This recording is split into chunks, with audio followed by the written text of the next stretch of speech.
Hello friends, welcome to YouTube channel education Niketan. इस बार आपको 8 मई की परीक्षा की तरह अपनी प्लानिंग बनाने का समय नहीं मिला है। परीक्षा बहुत ही शॉर्ट नोटिस पे होने जा रही है। आप अभी तक बहुत लोग मान के चल रहे थे कि परीक्षा होगी नहीं होगी, और अभी भी थोड़ी बहुत कोरस की स्थिति बनी हुई है। वैसे में आपके पास अगर ट्रैवल का टाइम निकाल दें तो मात्र 11 दिन बचते हैं। अगले 10 मिनट में आप हमारे साथ रहेंगे तो मैं इतना ज़रूर कह सकता हूँ कि आपको कम से कम 10 से 15 प्रश्नों का एक्स्ट्रा लाभ ज़रूर मिलेगा। छोटी छोटी बातें हैं जो मैं आपके साथ साझा कर रहा हूँ, बस आप ईमानदारी से उन बातों का पालन करेंगे। इसे मैंने 11 सूत्रीय प्लान का नाम दिया है। पहला काम आपको करना है, 11 दिन में हम एक एक दिन का नहीं आपको बता रहे हैं, कुछ पॉइंट्स बता दे रहे हैं। पहला काम करना है कि आपको डेली एक टेस्ट पेपर जरूर लगाना है जो कि बीपीएससी के पैटर्न पर आधारित हो, यानी कि 150 प्रश्नों का अभ्यास आप रोज करेंगे। यानी कि आपके पास लगभग 1650 प्रश्नों के अभ्यास हो जाएंगे अगर आप 11 दिन लगातार करेंगे तो। आपको जो करंट अफेयर्स कवर करना है 1 जुलाई 2021 से 31 अगस्त 2022 तक करना है। इस बार आपको पिछले वर्ष का इकोनॉमी सर्वे और बजट कवर नहीं करना है, केवल इस साल का करना है। लास्ट ईयर क्या था कि हमने 2 कवर किए थे, इस बार केवल 1 का करेंगे। इतिहास के लिए जो सीडीपीओ की परीक्षा हुई थी उसको ध्यान में रखकर हमने लूसेंट के साथ साथ किरण पब्लिकेशन की एक किताब आती है जिसमें बहुत सारे फैक्ट्स दिए गए हैं, तो इस किताब के आप कुछ इंपॉर्टेंट फैक्ट्स को कवर करेंगे। खासकर स्टेटमेंट्स को आप जरूर याद करेंगे। स्टेटमेंट के लिए आप जो नेट की परीक्षा होती है उसके हिस्ट्री ऑप्शनल का पेपर को डाउनलोड कर लेंगे या ले लेंगे। उसमें स्टेटमेंट बेस्ड जितने भी प्रश्न पूछे गए हैं उन सारे प्रश्नों के आप आंसर को ही याद कर लीजिए, ताकि इस तरीके के प्रश्न आए तो आप एडिशनल बेनिफिट में रहेंगे। बिहार के मैप यहाँ से 2 से 3 प्रश्न एकदम कंफर्म रहते हैं, रिवर्स के साथ। रिवर, मिनरल्स, इन सारे चीज़ों को, कितने ज़िले की बाउंड्री टच करती है, कितने लैंडलॉक ज़िले हैं, बिहार के किन किन राज्यों से बाउंड्री टच करती है, कौन कौन से जिला टच करता है, तो इस चीज़ को आप बिल्कुल करीने से याद कर लें। एक टेस्ट पेपर के साथ डेली प्रीवियस ईयर क्वेश्चन का भी आपको अभ्यास करना है। खासकर साइंस वाले सेक्टर में तो आपको इस पे विशेष ध्यान देना है। अगर आप मैथ में कमज़ोर हैं तो आपको 7-8 टॉपिक बता रहा हूँ। किताब है RS अग्रवाल की, उससे आप इन टॉपिक को कर लें। आराम से आप स्थिति में होंगे एग्जाम हॉल में इन प्रश्नों को करने के। Time and distance, time and work, percentage, loss profit, compound interest, simple interest, Venn diagram और सिंपल सीरीज वाले प्रश्न। पॉलिटी में अगर आपका लक्ष्मीकांत पढ़ा हुआ है तो ऊपर ऊपर आप जो आपने मार्क कर रखा उन लाइंस को देख सकते हैं। बियर एक्ट से आप इम्पोर्टेंट आर्टिकल को जरूर याद कर लेंगे। साथ ही साथ जितने भी चीज़ें करंट न्यूज़ में रही हैं, जैसे president, vice president, deputy chairman of Lok Sabha, इसके बाद स्पीकर, यानी कि जितने पद चर्चा में रहे हैं। पंचायती राज चुनाव हुआ है बिहार में, तो पंचायती राज चुनाव से संबंधित जितने भी आर्टिकल्स हैं इन सबको आप कवर करेंगे। साइंस में जैसा कि मैंने आपको ऊपर ही बताया कि आपको प्रीवियस ईयर लगाना है, लूसेंट के साइंस, और एक बेहद इंपॉर्टेंट चीज़ जो कि मैं अपने अनुभव के आधार पर आपको बता रहा हूँ, CDS से बहुत सारे क्वेश्चन डायरेक्ट देते हैं। तो CDS के प्रीवियस ईयर के वो भी 1 लाइनर क्वेश्चन जो पूछे गए हैं उनको आपको एक बार ज़रूर देखना है। इसके साथ साथ एक टॉपर्स की वेबसाइट है, वहाँ से भी एक बिना ऑप्शन चेंज किए क्वेश्चन उठाते हैं, तो उस वेबसाइट से भी आप साइंस वाले प्रश्नों का अभ्यास कर सकते हैं। तो साइंस में आप इन चीज़ों को विशेष ध्यान देंगे। पैरेलल सीरीज, ये सब के जो सर्किट वाले क्वेश्चन पूछे जाते हैं आपको डायरेक्ट यहाँ से मिल जाएंगे, जो बीपीएससी ने पूछ रखा है प्रीवियस ईयर का। आप सर्च करके भी देखेंगे तो आपको पता चल जाएगा। इसके बाद सबसे लास्ट में जो आपको काम करना है वो बिहार स्पेशल करंट अफेयर्स आप सबसे लास्ट में रखेंगे,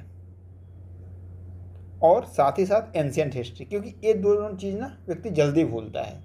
तो एंशिएंट हिस्ट्री और बिहार स्पेशल करंट अफेयर्स। इसका रिवीजन आप सबसे लास्ट में करेंगे। और जब 1 से 2 दिन बचेगा तो जितने आपने टेस्ट पेपर लगा रखे हैं तो उनमें से ऐसे प्रश्न होंगे 20% जिनको आपको रिवाइज करने की ज़रूरत होगी। बाकी 80% प्रश्न ऐसे होंगे जिनको आप जान रहे होंगे, यानी एक बार जब आपने पढ़ा होगा तो आपको लगा होगा कि नहीं ये याद हो जाएगा। लेकिन कुछ प्रश्न ऐसे होंगे जो आपको लगा होगा कि नहीं इसको दूसरे बार रिवाइज करने की आवश्यकता है, तो उन प्रश्नों को आप फिर से रिवाइज करेंगे। आपने पिछले जो 10 दिन में करंट अफेयर्स पढ़ा है उसे रिवाइज करेंगे, यानी कि आखिरी का जो 2 दिन होगा आपका वो रिवीजन को होगा। उसमें आप नया कुछ भी नहीं करेंगे, केवल जो आपने पढ़ रखा है उन्हीं चीज़ों को रिवाइज करेंगे। मैं अपने व्यक्तिगत अनुभव के आधार पर कहता हूँ कि प्रीलिम्स मैटर ऑफ फैक्ट है।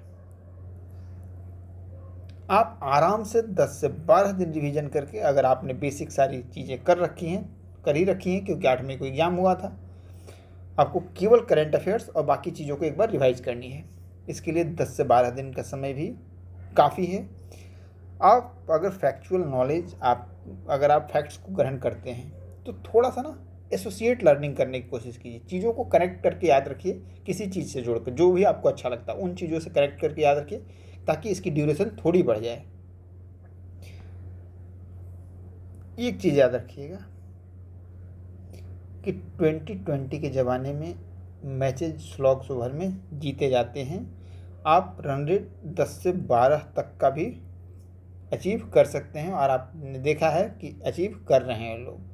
तो बस आपको यही करना है कि जो बातें बताई गई हैं उस पर आप अमल करें। प्रीलिम्स का रिजल्ट आपके हाथ में होगा। एक चीज़ आप ध्यान रखिएगा कि बबल भरने में कोई गलती ना हो। हमारा यही आग्रह रहता है स्टूडेंट्स का कि आप 150 बबल करके और उसको एक बार भरने की भूल कभी ना करें।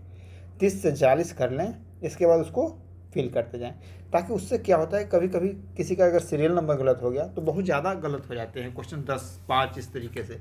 अब जब भी 5-7 भर लें तो एक बार उसको सीरियल से ज़रूर मिला दें कि कोई भी बबल गलत तो आपसे नहीं हुआ है। समानता वाइटनर यूज नहीं करना होता है, रूल है वाइटनर यूज नहीं करना होता है। तो एक जो चौक होता है वाइट वाला, चाहे वाइट वाली कोई चीज़ रखें, अगर गलती से ऐसी स्थिति उत्पन्न हो जाए तो आप पहले तो कोशिश करें कि 99.9% इस तरीके की चीज़ें ना हो। फिर भी 2-4 स्टूडेंट्स में बार बार परीक्षा के बाद आते हैं कि सर ऐसी गलती हो गई, तो उसके बचाव के लिए आप कोई वाइट पाउडर या कुछ रखें कि अगर वैसा हो जाए तो हल्का सा करके उसमें कर लें। लेकिन याद रखिएगा कि रोल नंबर और बाकी जो एसेंशियल्स भरे जाते हैं उसमें कोई भी घटना आपके साथ ना हो, नहीं तो आपका जो क्वेश्चन पेपर आंसर बुकलेट होगा वो रिजेक्ट हो जाएगा और फिर कोई कुछ नहीं कर सकता है। अगर ऑप्शन में कुछ हो रहा है क्वेश्चंस के, तो हो सकता ज़्यादा से ज़्यादा आपका नुकसान यही होगा कि क्वेश्चन आपका गलत हो जाएगा।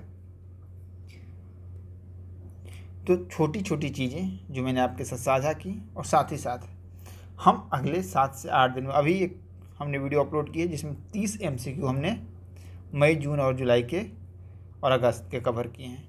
हम इस तरीके के सारे क्वेश्चन जो हमारे टेस्ट सीरीज वाले हैं करंट अफेयर्स के और बाकी भी, वो आपके साथ साझा करेंगे। पॉलिटी के कुछ अच्छे प्रश्न लगभग 100 से 150 वो हम आपके साथ ज़रूर साझा करेंगे। पॉलिटी वाला सेक्शन आप जरूर देख लीजिएगा क्योंकि ये जो प्रश्न है वो BPSC प्रश्नों को ट्विस्ट करके पूछ रही है, तो वैसी स्थिति में आप जरूर लाभ की स्थिति में रहेंगे। और खासकर जो हमने इंपॉर्टेंट टॉपिक आपको बताए हैं उससे हमने ज़्यादा क्वेश्चन कवर किया है, तो उन टॉपिक से संबंधित लगभग 50 से 60 प्रश्न तो आपको जरूर मिल जाएंगे।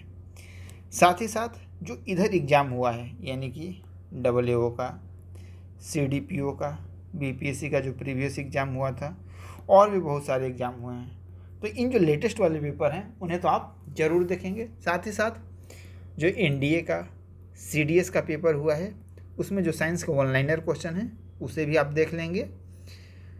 UP PCS का भी एग्ज़ाम हुआ है, यानी कि जो अदर्स एग्ज़ाम भी हुए हैं उनमें भी जो करंट अफेयर्स के क्वेश्चन पूछे गए हैं उसे भी आप एक बार मगअप कर लेंगे, गो थ्रू। इतना करने के बाद आप एग्ज़ाम हॉल में कॉन्फिडेंस में रहेंगे कि आपने पढ़ाई की है ईमानदारी से।